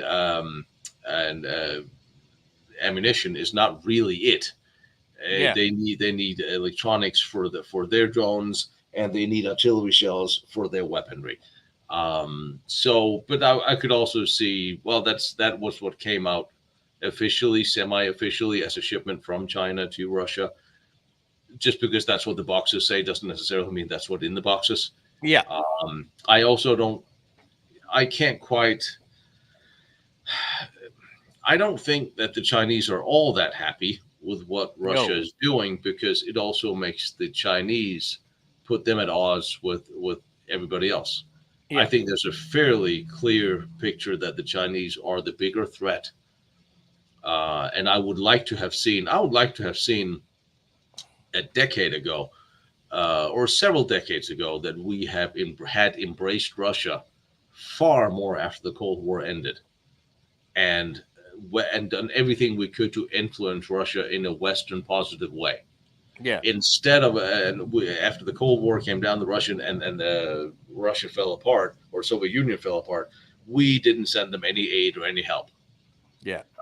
We denied them, and we should have done, because instead Russia became a self-sustaining, to a large extent, country. And the Yeah. Russians are a very proud country, which is also something we have to remember. They are a very proud country and very proud nation with a lot of history, and so are the Ukrainians. Yeah. And now we're fighting a proxy war, because we are. Yeah. The North Koreans and the Iranians are sending weaponry to Russia. The South Koreans are sending shells, well, by proxy through us, to the Ukrainians, Yeah. 155 shells, which is weird, because they're actually the U.S. is sending shells to Ukraine from our stockpile, because the South Koreans are sending us some of their stockpile, because they have some of the largest stockpiles of 556 155 in the world. And I'm like, well, okay, fine. It's been a year. Could we maybe start producing more than whatever we're producing, which is not enough? And Yeah. yes, they were actually talking about electric powered tanks at some point, these remote control drone tanks. And no, these people have no freaking idea of how anything works, No. Chris. Well, Yeah, and the other thing, I look at China. China is a threat, but China is also a paper dragon in a sense. yeah, but they got a million men under arms. They do. They have the men, but the problem is where Russia is very self reliant, Yeah, right? China is not. China's economy would tank if, let's say, the United States did what they did to Cuba and put a ban on trading. If they put an embargo on China, it would tank the economy in a day. yeah. I mean, it will certainly also. Then we would get onto the food shortages here because Yes. Bill Gates would have to give up some of the farms he destroyed and Yeah. actually start producing food. Uh, Yes. such a But so for me, it's always been um China's an interesting topic because they have to do the dance. They have to yeah. at one point appease the West, but also not make enemies in their neighborhood. So they have to walk that fine line of we have to be friendly with both sides, otherwise we're screwed. Kind of I mean, mentality. we are very much dependent on each other because you look at all the electronics that goes in the majority of our, including weapon systems, are made in China. Yeah. And you have all these climate change misguided children who keep talking about electric cars. Well, sorry, kids, it's impossible. Of course, now they want to take cars away from people's private ownerships. That's the next step they're talking about in Europe because they cannot manufacture enough electric cars to replace all the cars on the road. They Yeah. can't. They just cannot. We don't have the material, and the material we need to make these batteries are all under Chinese control, as is the With process. the So, just saying. But going back to Ukraine, I mean the Ukraine for me has been a really interesting. On one side, it looks like every other proxy war we've had since, well, forever, yeah, where, back to the old Cold War days, right? Well, these yeah, people are going up against Russia, we're supporting them, we're friendly, yada yada yada, but we're not going to get involved. much. Um yeah, or at least we're not going to officially get involved. Um to, and I think the West has gotten comfortable with that. They've gotten used to it being we are supplying somebody else to fight and we don't have Yeah, to. and it's interesting when everybody um, they keep referring to the Wagner group as mercenaries, and I'm like, well, what is Blackwater and what is the Yeah. Ukrainian National Mission and what are all the other private armies around the world that's running around? I mean, make up your mind, call them whatever you want.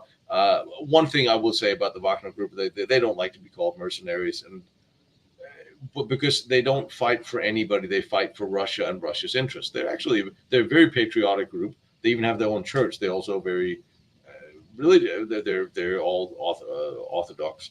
And I how they conducted themselves on the battlefield vis-a-vis civilians and war crimes, I honestly don't know.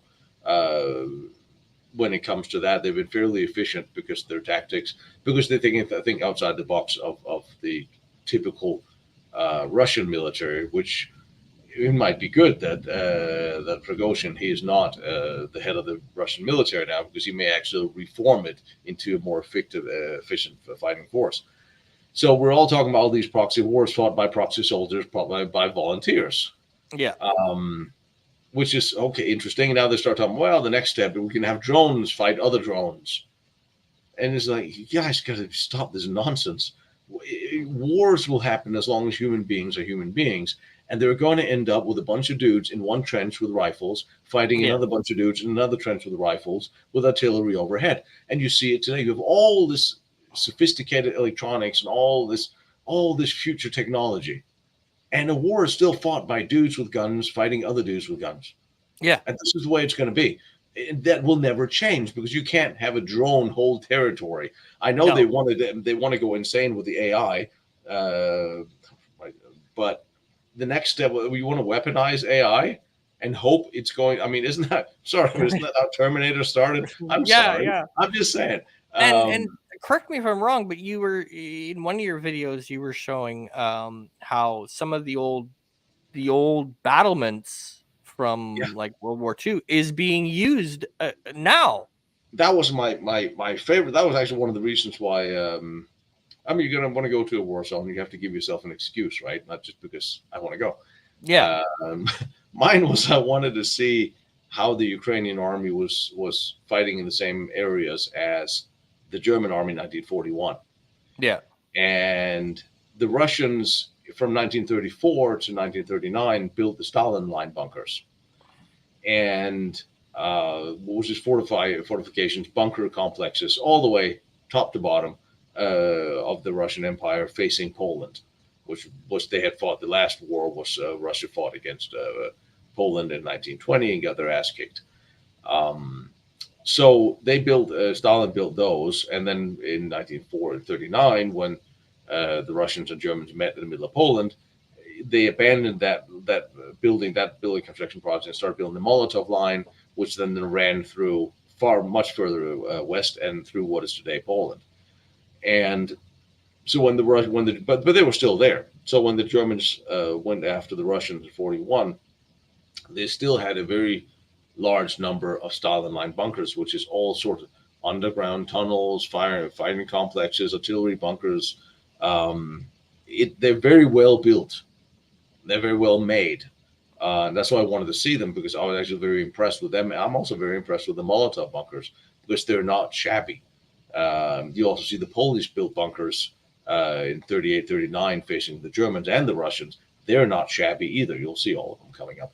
But you had these old bunkers that when the Germans came to Kiev, they already had a big battle several hundred kilometers outside the city because they were fighting an active battle of encirclement of pockets of Russians.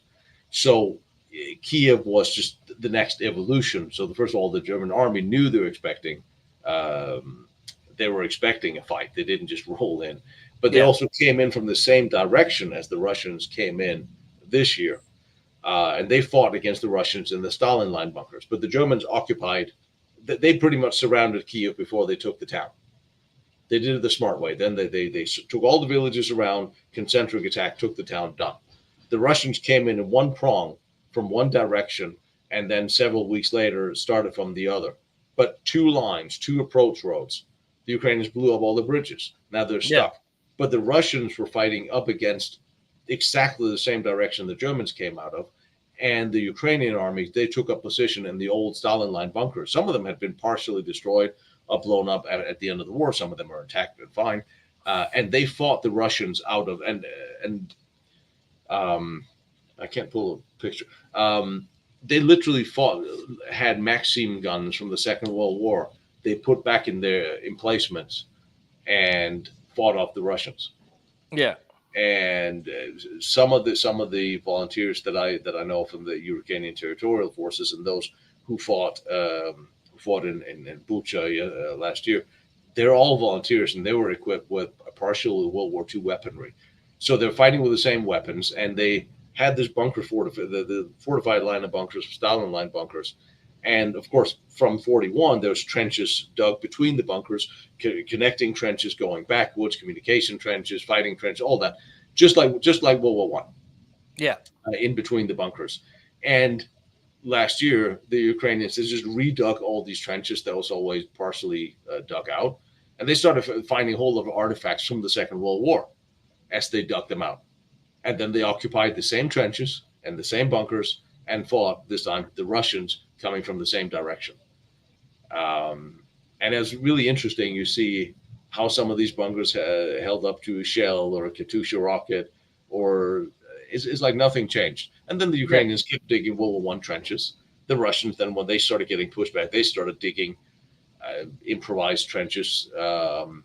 They didn't have that much time, and they were kind of crappy, but they still dug trenches in the city parks, and they're still there.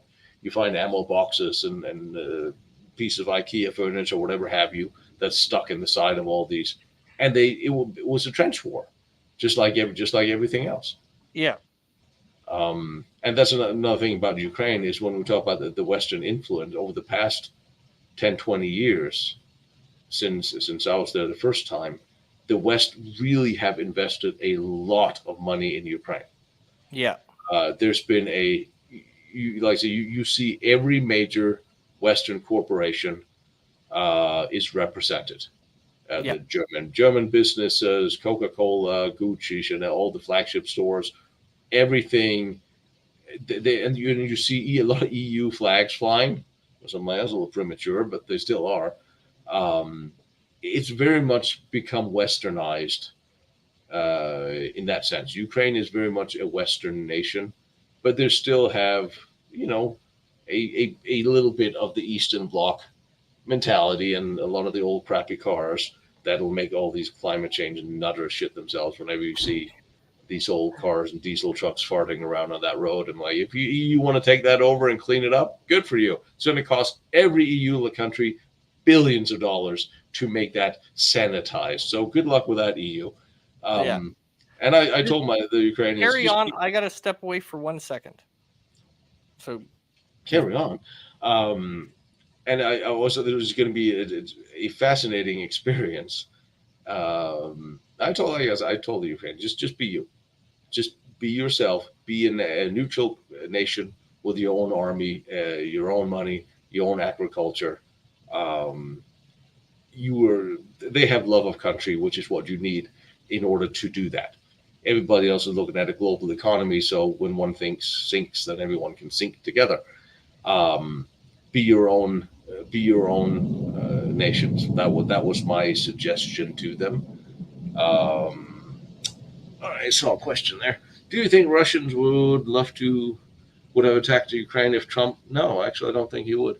I, you know what? You can say what you will about Trump, and Lord knows everybody is. And I'm not sitting here to hoot anybody's horn. Um, but he had a very good common sense grasp of foreign policy and handling, first of all, the buildup of the U.S. military, which was he was certainly wasn't in favor of, not like the destruction of the U.S. military we're seeing today. So when you have the people we have in office today, you see the U.S. military as being weak and overstretched and full of nonsense. No one fears that. So yes, if Trump had been president, I don't think I think another solution would have presented itself. I think mhm. maybe he wouldn't have kept hammering home how Ukraine would join NATO here now and every time. And also, you have to remember the current president in America has extreme financial ties to oligarchs and other people in Ukraine, which Trump does not. So they have a vested interest to do something which is muddying the water of clear thinking for everybody. I also don't think, possibly, if Trump had been president and there had been a war, that possibly fewer Republicans would have complained about the aid, because now we Yes. just live in a world of opposition, which is, again, not getting anybody done anything. Um, like I do. Donbass defense I, trenches, yes. Um, business. Barisma.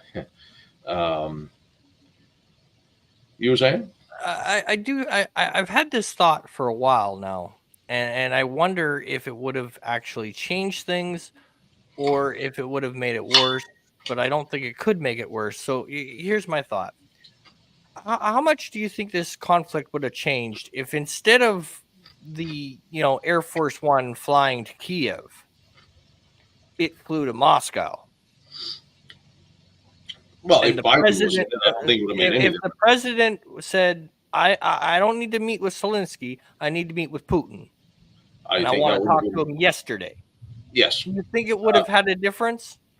I mean, if we didn't have a non-coherent, senile Well, traitor yes. in I office, mean, if you had somebody with if we half a actually had a brain, normal president, a normal yeah, person, I yeah. mean, hell, even if we have Bill Clinton in his heyday, um, if we had a normal functioning president that would have flown to Moscow and actually tried to figure this out, yes, I think that would absolutely have been a Or made a much better. call for because. Yeah. I mean, okay, having the president fly to Moscow is probably not going to happen, but there's mutual ground where both leaders could meet. I think something has to be. Well, the problem is meeting with Zelensky and is well. There's nothing to talk to him about No. except how much do you need next week? What Yeah. weapons? I mean, but and I feel a little bad for Zelensky and how he's looked like he was rebuffed at the NATO meeting. But of course, Ukraine cannot join NATO while it's at war. No. That's just not. There's no one. He couldn't Otherwise, possibly. it triggers another Yeah, whole new set of problems. yeah. You can't do that. He couldn't have hoped for that. He's getting a lot of help and a lot of money, and that's what make do with that. But Zelensky can't negotiate with the Russians No. because he doesn't. If he starts a negotiation going, all right, what is Zelensky going to give the Russians to stop the war? What can he give them that the Ukrainian people would accept? Yeah. Well, nothing at this point. So Yeah. there's no reason to talk to Zelensky because he does all he can do at this point, and that is keep the fight going. Yeah. Nothing else he needs to do Well, at this and point. not only that, but I think if, let's say, for argument's sake, it's an outside force like the United States or Canada or the combined Western forces Yeah, that sit down with Russia and go, look, this is bullshit. Enough. What's it going to take?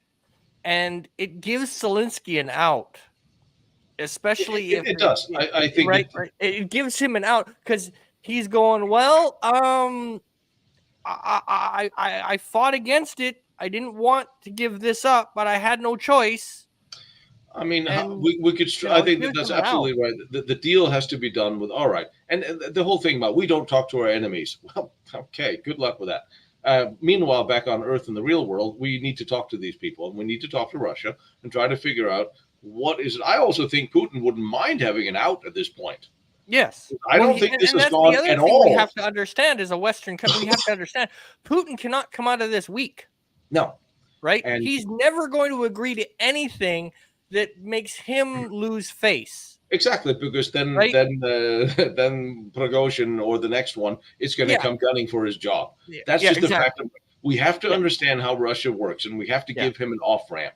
And the off yeah, ramp, the way I see it, the only thing that could be is fine. Ukraine doesn't join NATO; it becomes an independent country, can trade with whoever they want to, and everybody signs on to guarantee a full again we recertify reclassify their guarantee, and then we stick UN troops in the eastern Donbass and the eastern regions yeah, as a peacekeeping force, then make that a neutral area.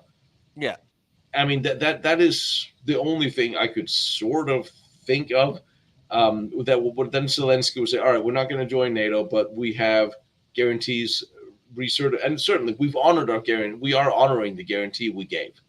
yeah, We are sending them arms and weapons as we can, and then they can see Russia's going to want Ukraine disarmed. That's never going to happen, and yeah, Putin knows that. But if Putin can go back and say, "All right, fine." The UN is deploying neutral troops. Whoever the hell Russia is going to accept as a neutral UN troop at this point, I don't know, maybe the Africans or something. I honestly don't know who. I mean, considering everybody has condemned Russia for this, who's going? The Norwegians, maybe. I see Norwegians and Danish UN troops in eastern Ukraine. yeah, And then say Ukraine's not going to join NATO. And I think, and then we all stop and go back to where we were before.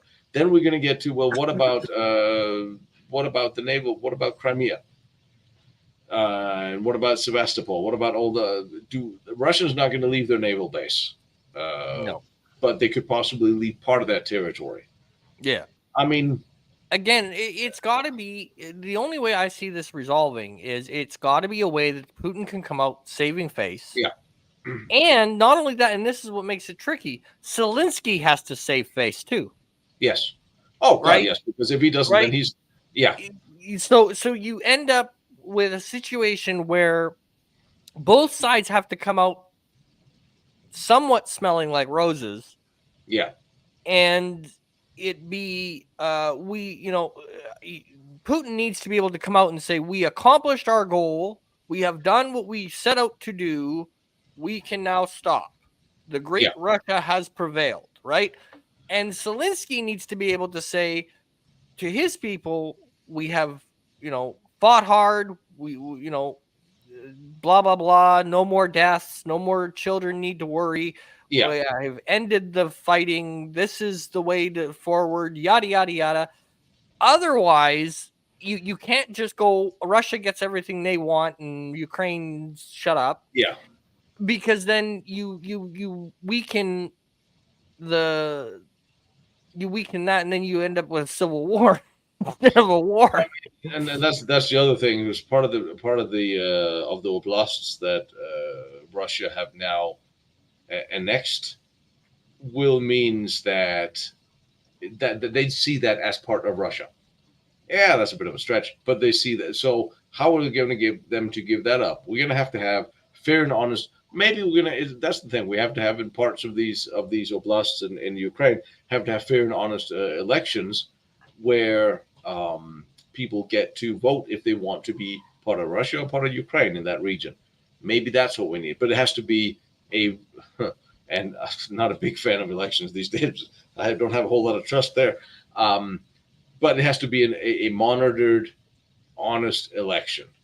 Uh, Maybe that is another way, but at least a ceasefire should be should be implemented. That's also, of course, going to mean everybody's going to rebuild their arms, and if the ceasefire Yeah, doesn't get into a permanent peace, then we're going to have a North-South Korea type situation, which is quite possibly where this is going to go.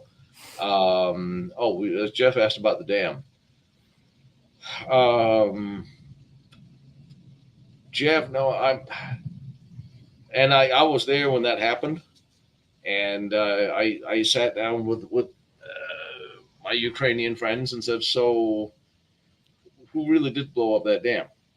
And because, and of course, well, the Russians did, and the Russians may very well have done so, um, and the Ukrainians certainly said they didn't do it. Maybe the CIA did it. Lord knows, I wouldn't put it past them. But the interesting thing about the dam being blown up, that benefits the Ukrainian tactical situation far more than it benefits the Russians.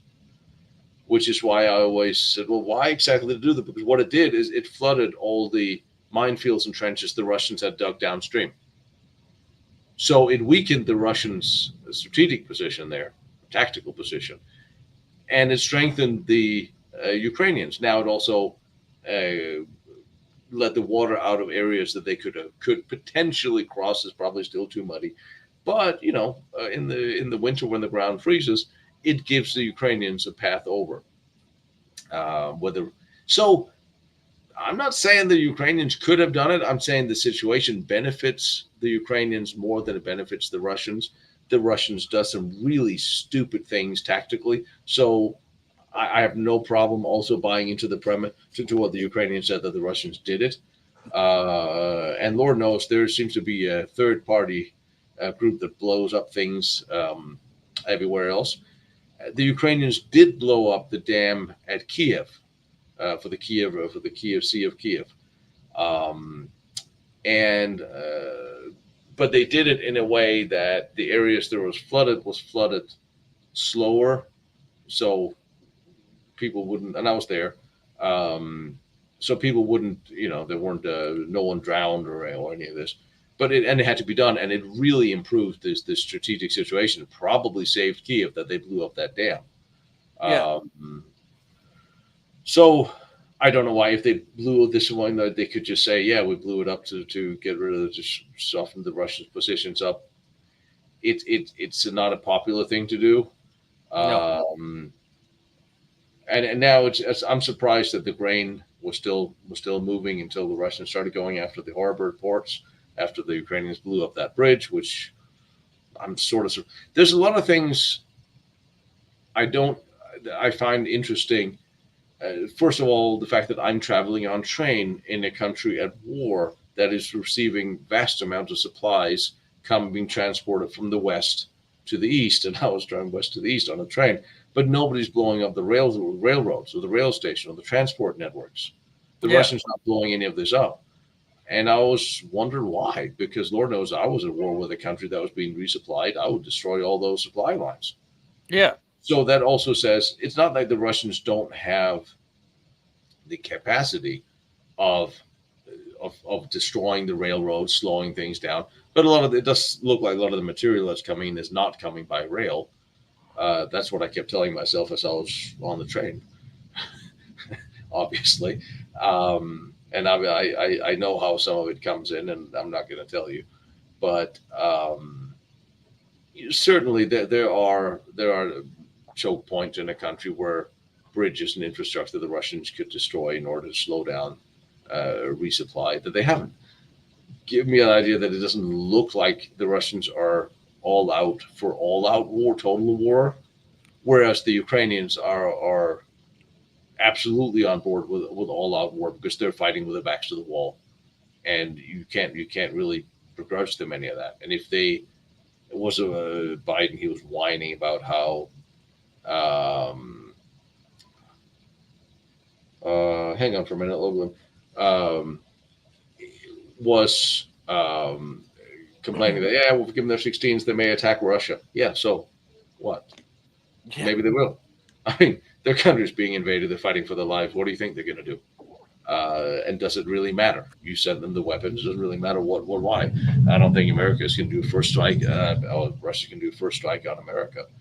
Um, all right. So, regardless, I saw a question. Yeah, it was. Is there any difference to what we're hearing here and what's actually happening there? Uh, yeah. Yeah. So they're always yeah.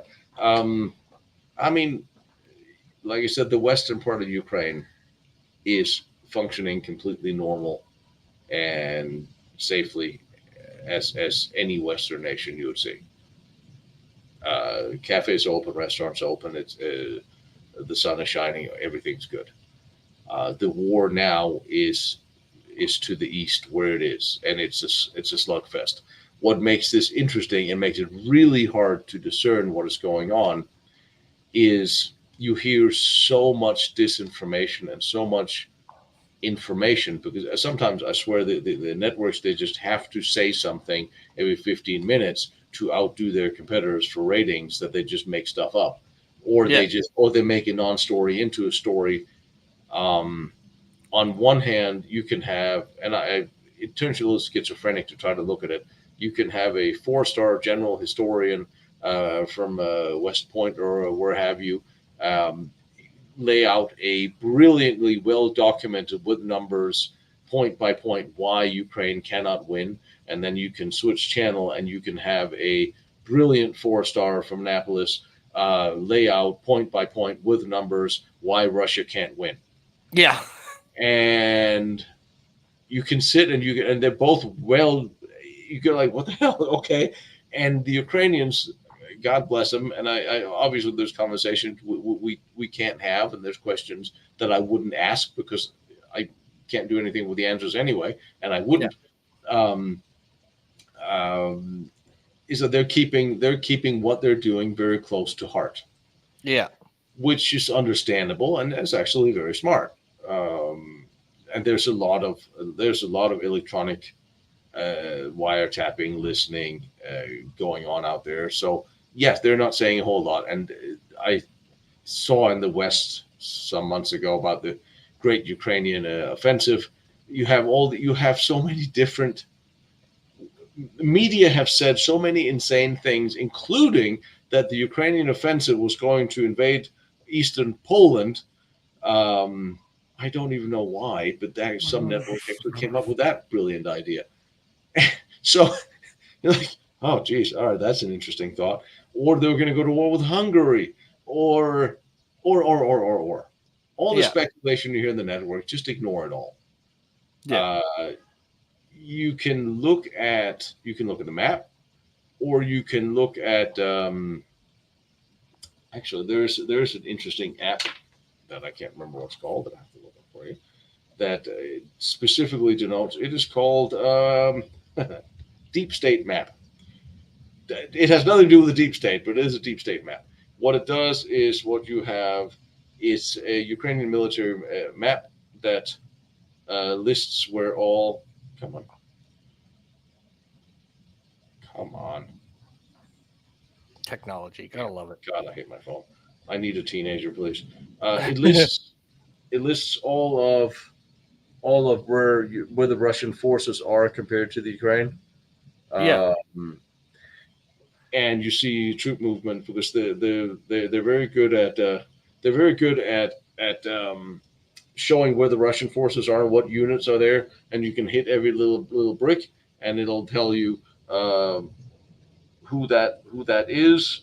That's where. So the Ukrainians are very good at telling the world where the Russians are. Of course, the Ukrainian forces are not listed on that map. no, of course not.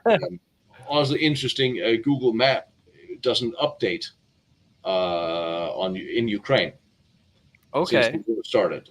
It will operate in Russia and Belarus and everywhere else, but it will not update for Ukraine. yeah, Um, so for they are getting quite a bit of help, and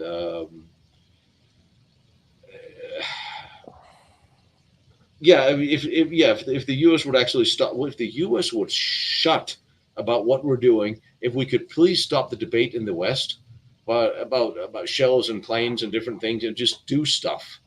yeah, And it is infuriating that we have public discourse about munitions and types of munitions and planes, yes or no, and should we send F-16 to the Poles? Should the Poles then send them in?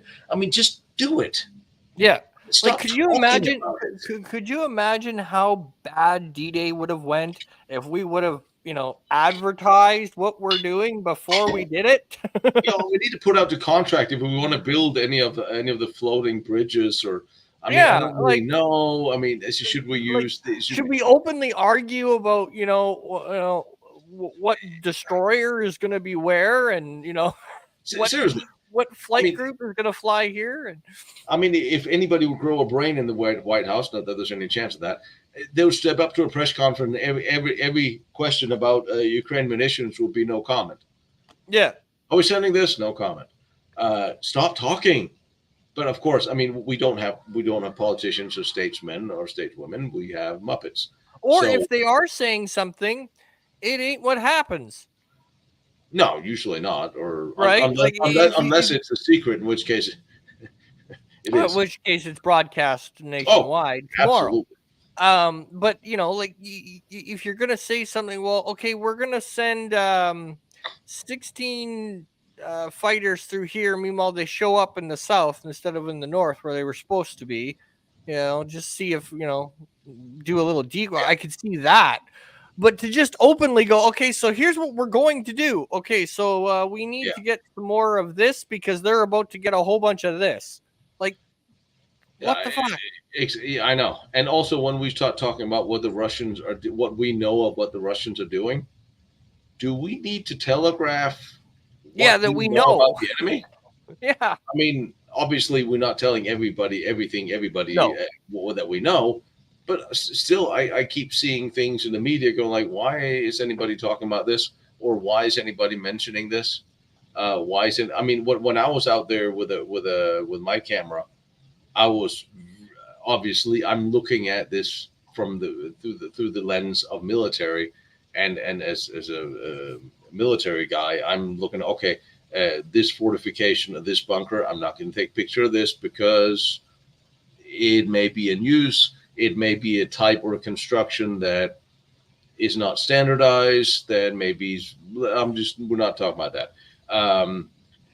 Do I want to go to installations and interview the men and women who are guarding it? No, Yeah. because it may show the installation in the background. It may GPS pin where you are. It may put up some facial recognition of the people who are defending this place.